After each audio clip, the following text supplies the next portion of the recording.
Welcome to era of higher education. आप लोग छुट्टियों को मनाकर अब बस पढ़ाई में लगने वाले होंगे, क्योंकि आप लोगों के जो एग्ज़ाम हैं फोर्थ सेमेस्टर के, वो एग्ज़ाम अब जुलाई या अगस्त में हो जाएंगे, कंप्लीट करा दिए जाएंगे। तो छुट्टियां आपने अच्छे से मना ली होंगी। अब आप पढ़ाई की प्रिपरेशन में लगभग लगने वाले होंगे।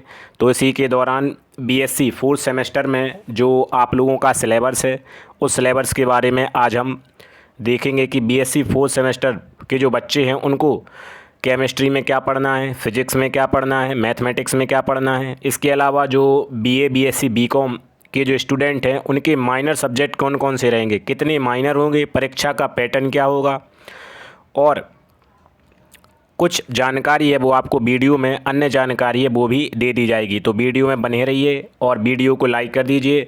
तो आइए दोस्तों, वीडियो में देखते हैं क्या सिलेबस है। तो सबसे पहले अपना पेपर का नेम है केमिस्ट्री, सब्जेक्ट है अपना केमिस्ट्री। केमिस्ट्री में पेपर नेम होगा आपका quantum mechanics and analytical techniques. क्या है? Quantum mechanics and analytical techniques. तो यूनिट है इसमें अपनी, कितनी यूनिट है टोटल?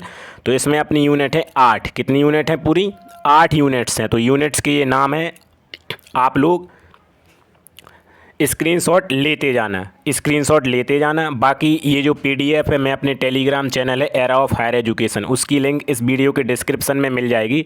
तो वहाँ पे जाकर आप चैनल को ज्वाइन कर लेना, वहाँ पर मैं ये पीडीएफ डाल दूँगा। तो यूनिट फर्स्ट है अपनी एटॉमिक स्ट्रक्चर। क्या है? Atomic structure. तो इसमें हम एटम हैं, जो परमाणु हैं, उसके स्ट्रक्चर के बारे में पढ़ेंगे। कई स्ट्रक्चर, कई मॉडल दिए गए हैं एटम को डिफाइन करने के लिए, तो उसके बारे में हम पढ़ेंगे।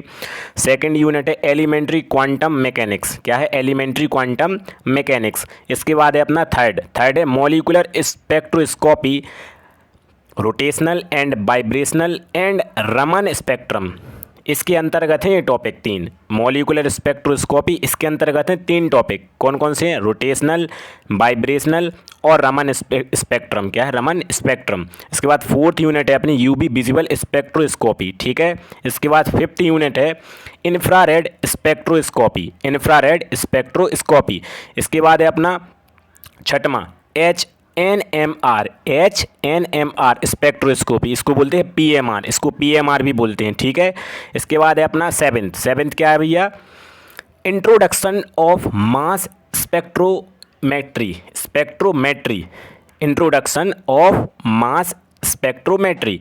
वो एट्थ है अपना, क्या है? Separation techniques. क्या है? Separation techniques. तो भैया ये जो सिलेबस है, देखो उत्तर प्रदेश में, यूपी में समस्त यूनिवर्सिटी, जितनी भी यूनिवर्सिटी हैं आपकी, उनमें एनईपी पैटर्न लागू हो गया है।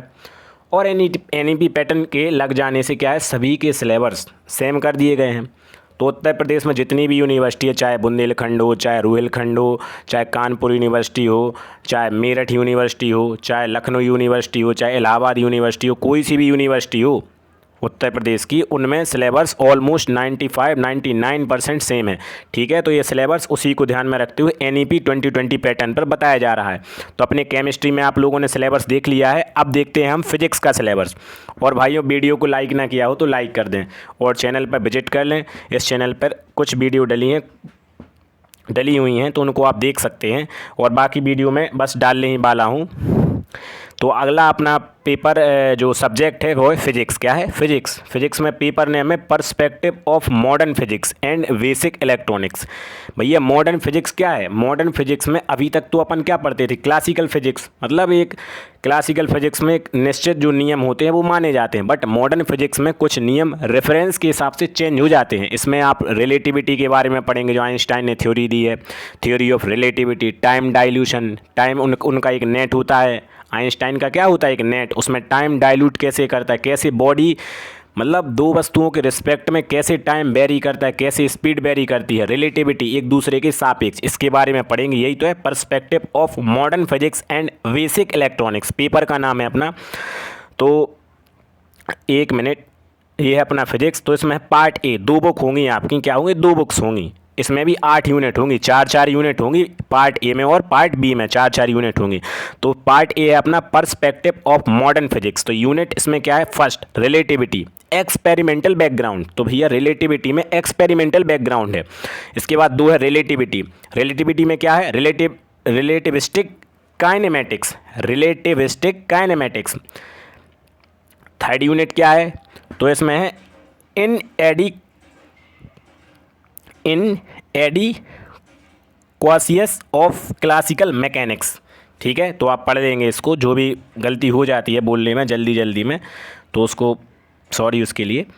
फोर्थ सेमेस्टर और अपना फोर्थ यूनिट है ये introduction of quantum mechanics.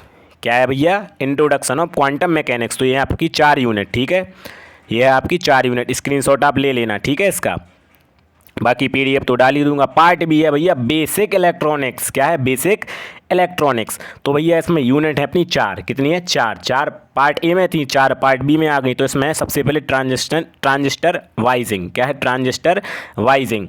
12th में पढ़ा होगा आपने, पीएनपी एनपीएन कैसे इसको बाइस किया जाता है, मतलब अपने उपयोग के हिसाब से बाइस करते हैं इसको अलग अलग। तो वो ये ट्रांजिस्टर वाइजिंग।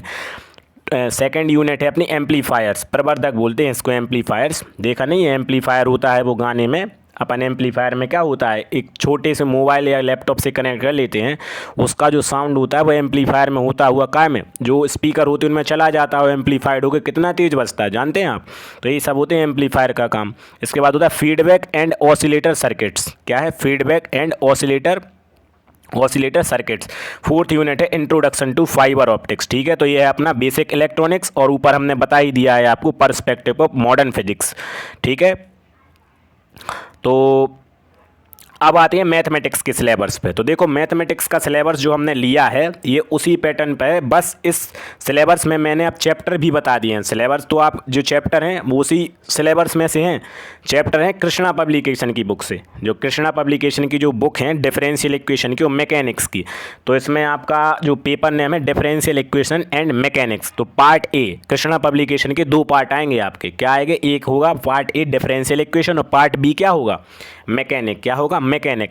तो उसमें कृष्णा पब्लिकेशन की बुक में जो चैप्टर रहेगा आपका फर्स्ट, उसमें पढ़ना पड़ेगा आपको linear equation of second order with variable coefficient. Okay, part जो दूसरा चैप्टर होगा उसमें होगा partial differential equation of the first order. ठीक है, इसके बाद होगा आप chapter 3 linear partial differential equation of second and higher order with coefficient. ठीक है, इसके बाद है fourth partial differential equation of second order with variable coefficient.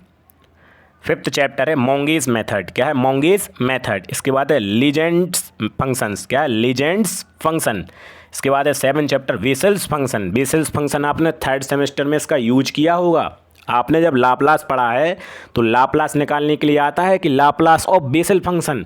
तो बेसल फंक्शन कई टाइप के होते हैं, आपका 0 ऑर्डर का होता है, 1 ऑर्डर का होता है, 2 ऑर्डर का होता है, n ऑर्डर का होता है। ठीक है, तो बेसिकली 0 ऑर्डर के जो बेसल फंक्शन है उसके लाप्लास आपने निकाले होंगे।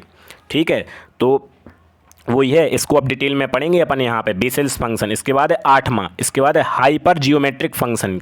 9वां है series solution of differential equation. क्या है, series solution of differential equation. तो अपना पार्ट ए है, जो पार्ट ए है ये आपका कवर हो गया है। पार्ट ए में क्या है, डिफरेंशियल इक्वेशन के जो अंतर्गत कितने चैप्टर हैं, तो इतने चैप्टर हैं आपके 9। इसके बाद है पार्ट बी मैकेनिक। तो मैकेनिक्स में 2 चीज़ें होती हैं, एक स्टैटिक्स होता है, एक डायनामिक्स होता है। तो शुरुआत में स्टैटिक्स के हैं 6 चैप्टर, इसी में मिक्स है, मैकेनिक्स में स्टैटिक्स भी है और डायनामिक्स भी है। तो 6 चैप्टर शुरुआत के क्या हैं, स्टैटिक्स के, और आखिरी के 6 चैप्टर क्या हैं, डायनामिक्स के। ठीक है, तो चैप्टर आपका पहला है फ्रेम ऑफ रेफरेंस, दूसरा चैप्टर है वर्क एनर्जी एंड इम्पल्स, तीसरा चैप्टर है equilibrium of force in 3D, चौथा चैप्टर है force in 3 dimension, force in 3 dimension, पांचवा चैप्टर क्या है, वर्चुअल वर्क, छठवां चैप्टर क्या है, स्टेबल एंड अनस्टेबल इक्विलिब्रियम, सातवां चैप्टर क्या है, काइनेमेटिक्स इन 2 डायमेंशन, आठवां चैप्टर क्या है आपका रेक्टिलिनियर मोशन। क्या है, रेक्टिलिनियर मोशन। 9वां चैप्टर क्या है, इलास्टिक स्ट्रिंग्स। 10वां चैप्टर क्या है, मोशन इन रेजिस्टिंग मीडियम।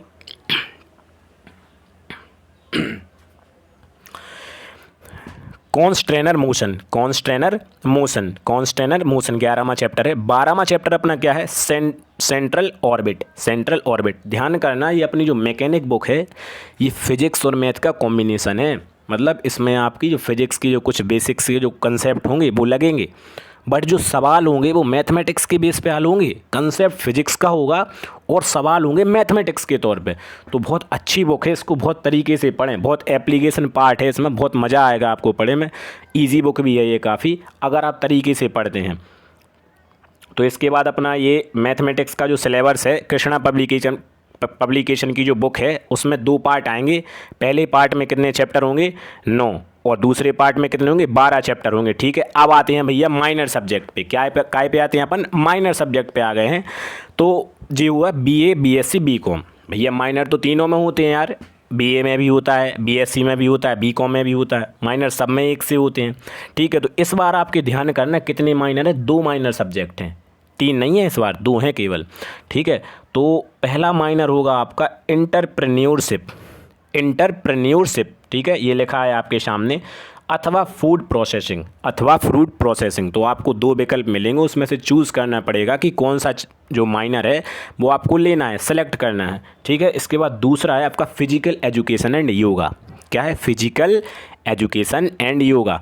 तो ये को करिकुलर है शायद, ये दूसरा वाला जो आपका माइनर है ये को करिकुलर है, सबके लिए कंपलसरी है फिजिकल एजुकेशन एंड योगा। तो इस बार केवल 2 माइनर है, हमने लिख भी दिया है यहाँ पे।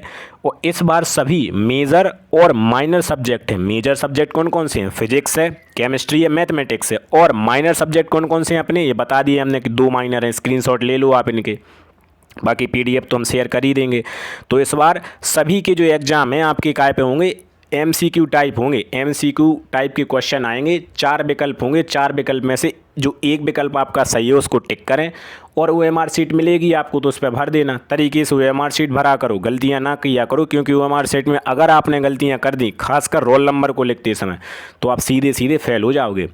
तो इस बात का आप ध्यान रखें। तो 3 आपके मेजर सब्जेक्ट हो गए। मेजर सब्जेक्ट के बारे में मैंने बता दिया कि कितनी यूनिट्स हैं, कौन कौन से टॉपिक हैं, और बाकी माइनर सब्जेक्ट कौन से हैं, किस पैटर्न पर आपके एग्ज़ाम्स होंगे। बाकी ध्यान करना, एग्ज़ाम्स जहाँ तक है जुलाई की लास्ट में या अगस्त में आपके एग्ज़ाम कंडक्ट कराए जाएंगे, और एग्ज़ाम होंगे आपके MCQ टाइप पर होंगे। बाकी और भी जो माइनर सब्जेक्ट की मेरे चैनल पर वीडियो डली हुई हैं, और माइनर सब्जेक्ट जो और हैं उनकी वीडियो बस आने ही वाली हैं।